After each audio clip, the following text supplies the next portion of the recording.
Arbusok. Mi došli smo ovdje najnoviji sad.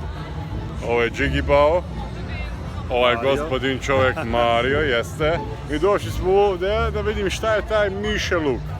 Jeste, pošto ja to ne poznajem. Kaže mi ovaj Džigibao da tamo neki Vin Diesel radi svašta. Kažu ima miševa puno. Jeste, ima puno mišova. Mi vidjet ćemo, pa nastavit ćemo dalje. Da nalazimo u... Da nalazimo? Laze Telečko. Jeste, tele za Lazu. Mi ovdje malo proći ćemo da vidimo neki cicimici. I onda idemo jedemo luka za Miša. Arbus, mi stigli smo ovdje kod manijaka. Taj Michelin luk je. Tu svi Vin Diesel su i Jason Statham. Jason s mamom. Jason s mamom, nije sa tatom? Ne s tatom. A dobro, ne poznajem. I šta sad ovdje ovi ljudi rade? Pa jurcaju uglavnom. Jurcaju, stisnu za njega gasa? Stisnuju.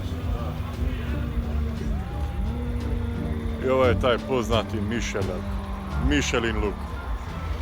Jeste. Ja ufatit ću nešto što juri.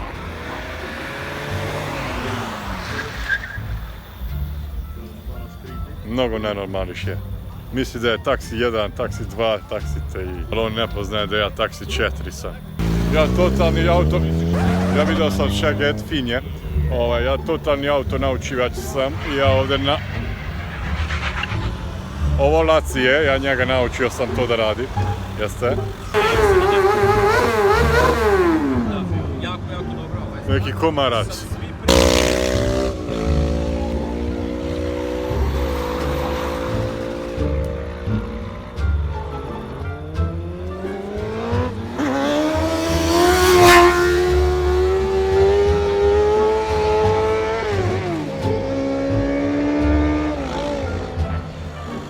Je li Džigibao, to neki komarac bio?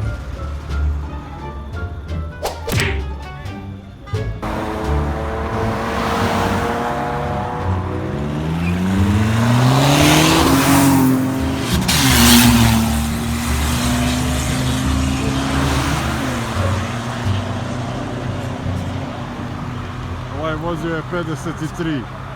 Mi završili smo karijeru, došli smo kući za Sabatka. Vidjeli smo kako jure žure, ali ne mogu da pobede ovaj moj Lamborghini koji je mnogo prujav.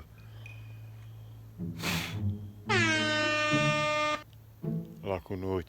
See ya. Flow like water, so I'm going mainstream.